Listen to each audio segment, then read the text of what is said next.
You're listening to the My Simplified Life podcast, and this is episode number 198. Welcome to the My Simplified Life podcast, a place where you will learn that your past and even your present don't define your future. Regardless of what stage of life you're in, I want you to feel inspired and encouraged to pursue your dreams, simplify your life, and start taking action today. I'm your host, Michelle Glogovac, and I'm excited to share my stories and life lessons with you while taking you on my own journey. This is My Simplified Life. Hey friends, welcome back to another episode. I'm your host, Michelle Glogovac. Today we have another incredible Zibby Books author, Brittany Means, whose memoir comes out today. It is called Hell If We Don't Change Our Ways. This is the true definition of a memoir of an author who opens up of herself and shares everything that she has gone through as a child, as a teen, and where she is today in her adult life. It covers everything. I can't even begin to explain what Brittany went through from the beginning where she is driving in a car with her mom, and that's literally their home. She finds comfort in the back seat because that's where she sleeps, and she doesn't know any different. This was her childhood. She goes on to live with her grandparents, and her mom disappears, just leaves her. And there's all kinds of devastating abuse that Brittany endures, but she goes on to put herself through school. She puts herself through college. She launches a career. She is someone who overcame so many obstacles, and quite honestly, the odds were against her. For going through everything that she went through as a child and teen, one would not anticipate that she would do so much for herself to become so successful and then to write about all of it. I commend her so much. You'll hear me gush in the interview about how impressed I am that she could be so vulnerable and candid and share everything with us. I really enjoyed getting to know Brittany, to reading her story, and I know you will too. So get ready to listen to Brittany Means. Hi, Brittany. Hi, Michelle. I'm so excited to get to meet you and talk to you. I have read the book, and when this airs, it will be pub day. So let me be the first to say congratulations. Happy pub day. Oh, thank you. Can you take a moment to introduce yourself to everyone, please? Yeah. My name is Brittany Means. I'm an author and an editor. I live in Albuquerque, and my memoir is Hell If We Don't Change Our Ways. And I love the title. It was, as you read the book, you will understand why that is the title. I love the aha moment of you're reading along, and you're like, oh, that's why she titled it this. It's great. Can you share a bit about what it entails? Because as I was saying to you before we started recording, it's intense, and it's the journey of you being with your mom, driving in a car, and like this was your life, and you didn't know any different. Mm-hmm. And you were comfortable with it. Like the way you were like, I find comfort, sleeping in the back seat or, in the trunk of not the trunk, but, in the back of the car with your mom. And like, this is just what life is like. I think that for so many children, we experience, myself included, childhood that we don't know that there is any different, that there is any better. And I feel like that was very much what your story was about. Mm-hmm. Yeah. I listened to a recent episode about, it was you interviewed MC McDonald, and you talked about like the way trauma is categorized. And I really liked what you both said about, you process things one way when they happen, and then maybe you process them different later. And that was definitely my experience with a lot of the stuff in the book. Like, yeah, going through it, living in a car, you're like, sure, I live in a car. Why not? And then you think about it as an adult when you have like a totally different perspective, and you're like, oof, maybe I ought not have. when you find a good therapist who's like, yeah, that's not really Yeah. what everyone else's childhood looks like. Yeah, I completely agree. What made you want to write about what happened to you as a child and growing up? Well, I've always, well, as long as I've been able to read and write, I've processed things that way. So, I used to write little poems when I was a kid. My mom wrote poetry and my grandma wrote stories. So I think that just to me became the way that I thought through things. So, like, especially when I was a teenager, if like my ex-boyfriend was yelling at me or something, sometimes the way I escaped was thinking like, this is how I would write this scene and these are the details I would put in it.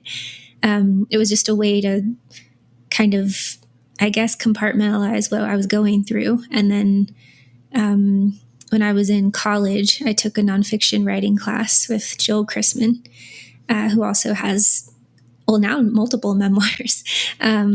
And she pulled me aside and was like, "You're a writer." And it was kind of an aha moment. Like, I can do this and people think I'm good at it. And I started thinking of it as something that I eventually wanted to be a book in that class. And just originally it was a way to process. And then the longer I thought about it, the more I was like, I didn't need to put it all together. So did you have from those teenage days of writing down certain things that were happening and you were processing, or is that part of what you used for the book? Yeah, so the way I kind of moved through the book, like crafting it originally, was the memories that were loudest in my head, like the things that I just revisited all the time. And I felt like the most urgent about writing. And so sometimes those were the things that stuck with me because I had been crafting them to like get through them. Yeah. Yeah. And then you touch upon you went to your grandparents' house and I could feel the farm, the barn, and everything. I felt like I was right there and the poor dog who, Oh, knew possums. not to yes, knew not to go out into the highway. Um, but so you get to that point and then now you're experiencing their Pentecostal religion, right? Mhm. Um, and speaking in tongues and now you have to conform this whole different way of life. What was that like as a child? You go from total freedom in a car, with your mom to, oh no, now there's all kinds of rules and you need to believe in this and do this. What was that like and how has that kind of molded who you are today? That's a really good question. Yeah, it was so hard because I think when we're kids, I mean, there's like the time old or timeless joke about children asking like why, and they just want to know why things happen the way they happen and why things work the way they do. And I thought I'd figured out like the way things worked, which was, you're always moving. There aren't really rules. My mom was like cussing and chain smoking, and we listened to like secular music on the radio. And then suddenly there was this new structure, like you can't listen to secular music and you can't watch TV and you can't wear pants. And to me, like all of my whys had kind of been answered. So I had like a baseline and then suddenly there was this new baseline and I was confused, like, okay, but I want to do those things. And Mhm. yeah, and then it kind of happened again later when I moved in with the foster family. There was this new structure. So like I can watch TV and listen to music, but I can't like go off on a walk by myself without telling someone. So yeah, a lot of figuring out a baseline and then having it completely redefined. And I felt like throughout the entire book, and obviously this is your life we're talking about, so it sounds a little weird of like, I felt through your life, I saw that. Uh, you were always striving to do more for yourself. And, I think that was definitely reflected in college and, finding your apartment and setting things up and like you wanted to do more, to be more, and you worked your butt off. You truly did. what was your inspiration for that? If, was it that you just wanted to get away, that you wanted something better, that you wanted to see what was out there? I mean, you really came through when kind of the odds were against you, Yeah. Sometimes it feels hard to define because I know so many people and I've loved so many people who have wanted the same escapes that I've been afforded, and they want them and they work just as hard. And for some of them, it never came. And it's sometimes I have like a survivor's guilt because I mean, I wouldn't have made it if I hadn't, moved in with a foster family, or if English teacher hadn't pulled me aside and told me that I was actually good at something. And I had all of these little things that came up, and a lot of it was hard work and a lot of it was circumstance and these like lucky breaks, they felt like. But really, I think I spent a lot of time like just imagining things. Like a lot of the book is like, there's this awful thing happening, and here's me thinking about Falcor from the Neverending Story, or like building a little house in my head and imagining walking through it. And I think my imagination gave me like a little pocket I could hide in and like survive the hard times. So I had, I don't know, more stuff left to get through what was coming. And yeah, I had a lot of dreams and a lot of fantasies, and I chased after them. And a lot of the time I felt like I wanted too much. And for my circumstances, I kind of did. But yeah, I think escaping mentally eventually led to like materially escaping partly. Ooh, I like that. Thank you. That's like a new level of depth right there. You also talk a lot about your brother and your half brother, who it feels like it's, your full brother. I have a half brother and half sister, and my kids do too. And we don't say half. It's Yeah. just, your siblings, and there's so much similarity that it's like, there's nothing half about it. But I know he obviously, because you talk about how you talked to him about writing the book and how proud he is of you. And I loved how you come together in it. I don't want to give it away, but how you got to spend more time together ultimately. But what was that like? Because I imagine it's so hard to have this little person you want to protect, and you can't always protect them. Especially when he goes to his dad's and, you're with your grandparents or somewhere else. But then to come back together and have this bond, tell me more about that. Yeah. I love what you said about half siblings, because I sent my brother the ARC and he got it in the mail and called me and gave me like a personal reading while pretending to sound like Goofy. It's just kind of how we function. But one of the things we talked about was like seeing half brother in print and how weird that felt. And I was like, I've never thought about him that way. He's just my brother.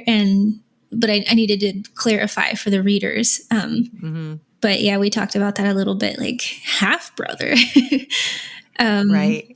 But yeah, I think I've always been very anxious about being responsible for something.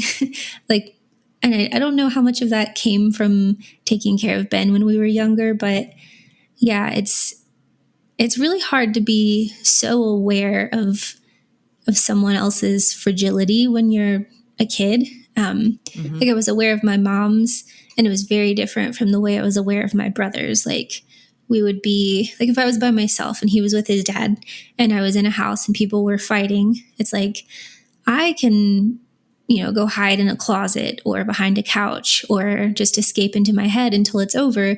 But if he's there, I couldn't escape. I couldn't like fantasize about things. I had to be present, and I had to be aware of like, is this escalating to a point where I need to take him outside, or is he going to say something? Or yeah, it was really hard, realizing like I can't just like put my nose down and get through everything if he's here. It was like harder sometimes when he was there, even as it was, a comfort to have someone to survive it with. It was like, okay, we're together, but that also means you could get hurt, and that's worse than just me getting hurt. I completely get that from a personal level that I haven't shared openly, but I completely get that. I have a younger brother. Mm-hmm. I've done the same thing. I've been in the exact same instances that you're talking about. And even as we've grown older, and he's going to turn 40 this year, there's still that protection that I feel, this mama bear, he calls me when something's wrong, fix it because you did, 35 years ago, fix it now. Is that still the same kind of bond you have with your brother? Yeah. It's something I struggle with because I know it irritates him a little bit. Like if he calls me and he's complaining about like an interaction with someone he works with or some conflict with a friend, like I wouldn't do it. But inside I'm like, I'm going to call them and I'm going to tell them what for. But I try to give him a little more credit. Like, so what are you doing to work through this? Or do you even want to talk about solutions? You just want me to listen? I have a lot of trouble with that. I'm always like, I can find the solution and I can give you a 5-step plan to reach that solution. And I really have to dial it back and just be like, do you just want to vent? Because I'll fix it if you want me to, but I'll also just listen. It's a big sister thing, I think. Yeah. I love that. So when you finished college, because obviously you didn't just write this book right out of college, like what was this path like to getting to the point of, I'm going to write this down, I'm going to sell my book? What happened in between all of that? Well, I went to grad school. After I graduated, I worked for a couple of years, and then I was like, it was a combination of just being miserable in an office setting and also just missing writing because I would, work all day and then I would get home and have a migraine and be sad and depressed and tired. And so I wasn't writing very much. And I was just afraid of like living a whole life where I didn't write anymore. And all I did was like make Excel sheets. So I applied for graduate schools and then I ended up going to Iowa. And really, like, aside from just wanting to be somewhere where I could write, I knew that I wanted a book, but I wasn't quite ready for it yet. Like I didn't have all the like research skills and I didn't feel like my writing was where I wanted it to be. I wanted to tell my story, but I wanted to tell it the best way I could for myself and for everyone I shared my stories with. So yeah, it's a University of Iowa nonfiction program is like the center for the essay. So I got really good at essays, but I was frustrated sometimes because feedback I got a lot was like, I think this is maybe like 2 essays or there's 3 different essays. And then thesis year came and I was like, now it can all be one big thing. I don't have to contain them. And that, it kind of came together in the grad program, my thesis year. And then when did you write when was graduation from graduate school to writing this book and releasing it? So I got like roughly the first draft done. And then, I got with my agents and they kind of helped me edit it. They gave me a few rounds of feedback. And then I think I'm trying to remember when, I think it was 2021 or last year, they sold it to Zibby Books. And then I worked with an editor at Zibby Books. It's been so much editing that it's really hard to like track the timeline, ironically. When did you finish grad school though? I finished in 2020. Okay. So this is all kind of like come together kind of at the same time. Yeah. Wow. That's exciting. Yeah. And I get the editing process. I just got my first 5 chapters back. They're like, here, start this. Yeah. Yay! Round 1. Yeah. Round 1 of 1 million. No, not that long. It's coming out too soon.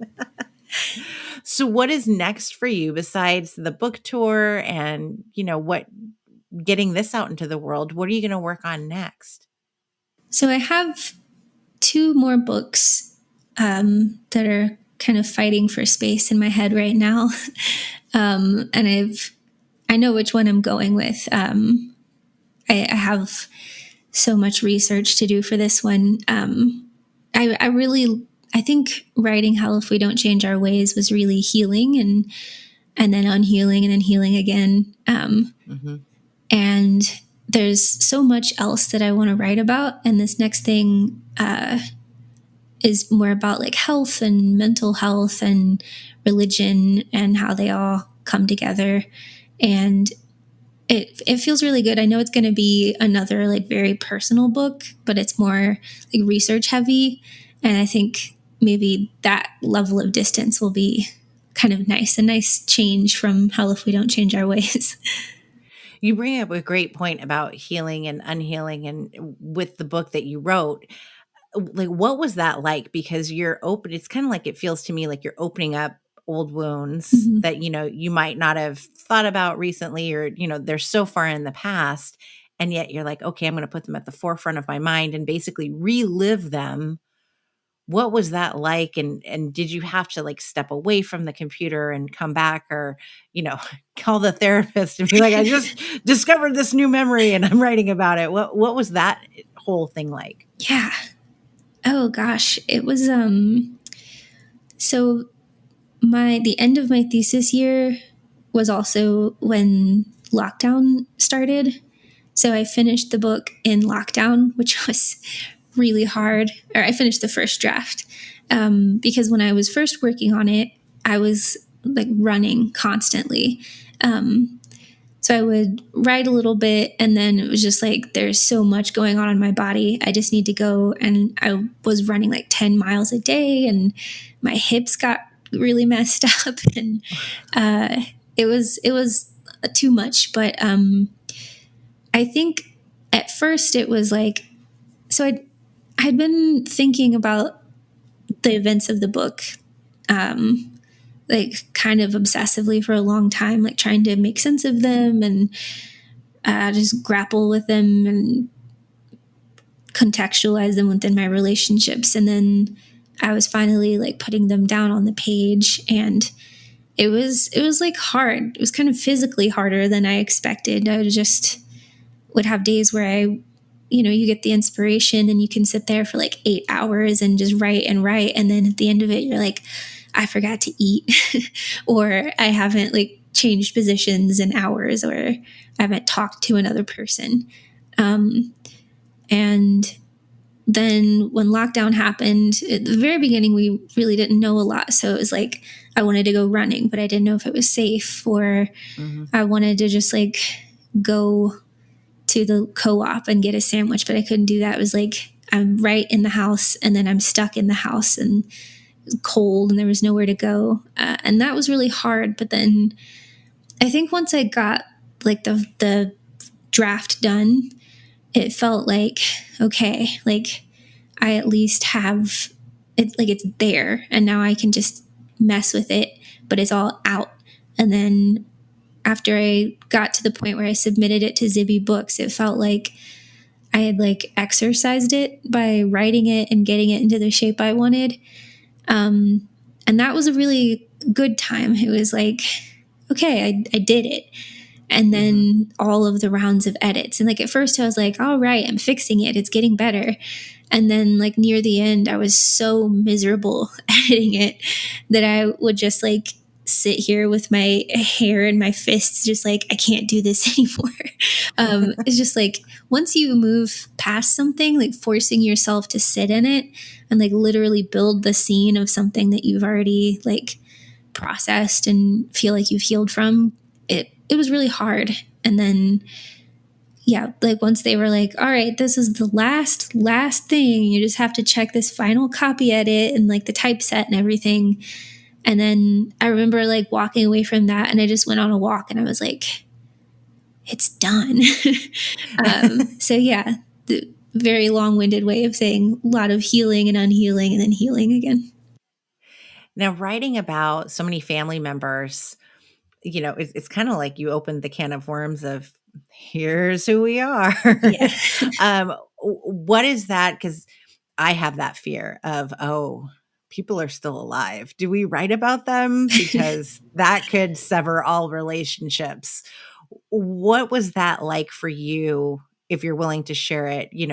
What was family reaction to all of this being out there for the public to read? Yeah. I think this is like every nonfiction writer's anxiety on some level or another.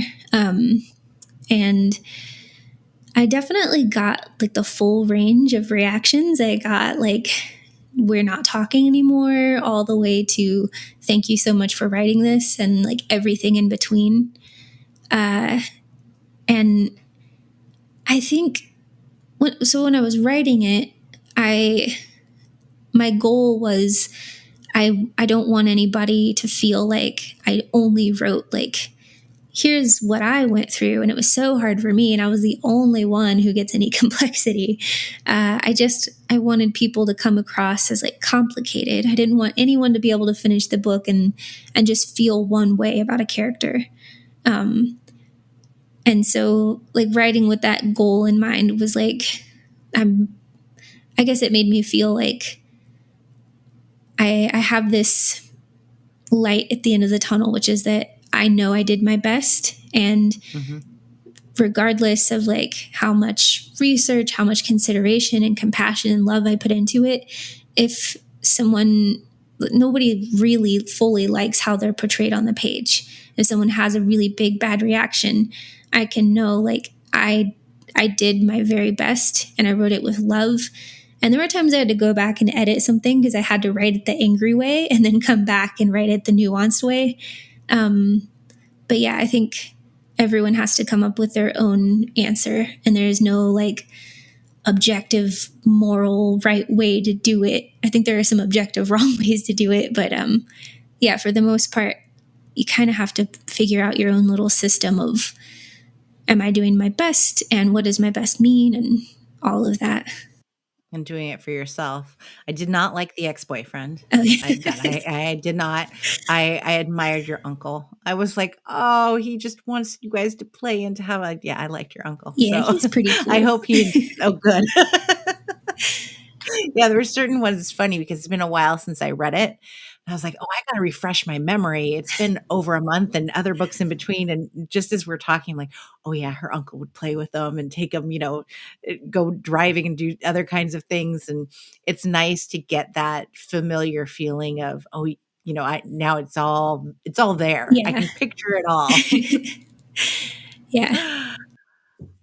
I love it. You're a pleasure, and your book is fantastic. I am so appreciative that you've shared all of these stories and these memories and your experiences with everyone. I feel really blessed to have been able to read it because it is eye-opening that you're so vulnerable and you're candid in it. And I appreciate it because I think there are people who need to read it. Unfortunately, we can't let little kids read it and say, hey, look, there can be light at the end of the tunnel. But it's so admirable for you to share so much of yourself and to be so open. And you are still young. You're still a baby. Oh, shucks.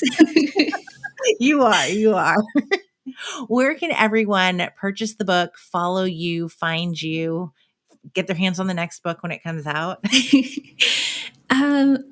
So you can find the book. It's still pre-sale right now, but it'll be available wherever books are found on October 3rd. And I always like to encourage people to buy from your local bookstores, buy independent. And you can find me pretty much anywhere. My handle is usually Brittany Means It. And I have a website with pictures of forthcoming pictures of the chickens on there. Perfect. Thank you so much, Brittany, and congratulations. Thank you so much. I am so grateful I got to read Brittany's story and got to know her because she's a true inspiration. She is the definition of being able to overcome such incredible circumstances and to really fight for her dreams and to go after what she wants. Please go out today, purchase Hell If We Don't Change Our Ways by Brittany Means. It is out by Zibby Books. A huge thank you to Brittany for sharing your story, for encouraging others, and for showing us that there can be light at the end of the tunnel.